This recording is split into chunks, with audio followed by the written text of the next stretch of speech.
Zdravo svima! Dobrodošli na kanal Šta za ručak. Danas pravimo rolat od ratluka.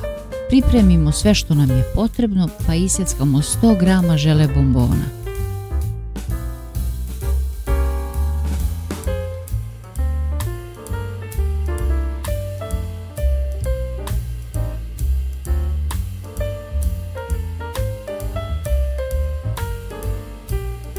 Isečemo i 150 g ratluka od vanile.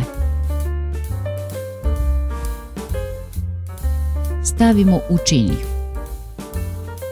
Dodamo 200 g šećera u prahu, 1 kašiku soka od limuna.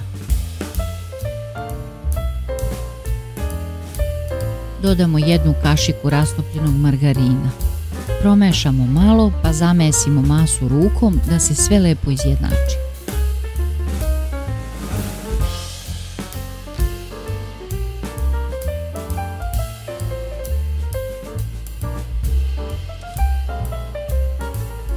Masu izručimo na foliju koju pospemo šećerom u prahu.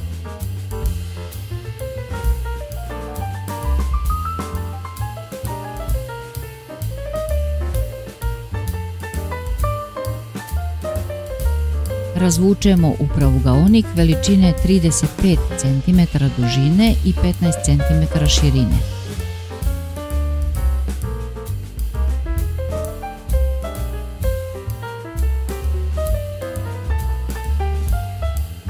U šerpu stavimo 50 ml vode, 50 g margarina, 10 g vanilinog šećera i stavimo na šporet da se otopi.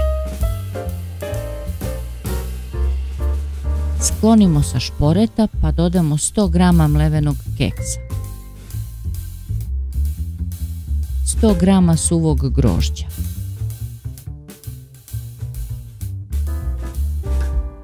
pomešamo i dodamo 100 g žele bombona.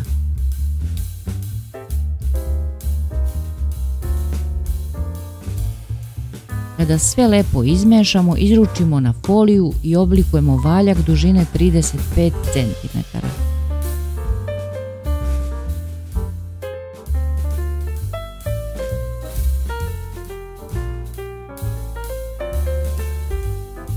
Uvijemo u foliju i ostavimo u frižider da se malo stegne. Sada valjak stavljamo na sredinu razvučenog ratluka. Spojimo krajeve pomoću folije.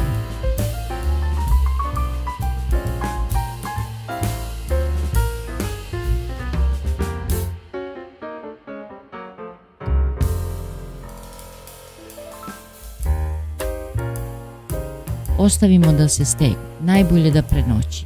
Rolat ukrasimo i isečemo. Ako vam se dopao ovaj recept, lajkujte i zapratite kanal. Prijatno!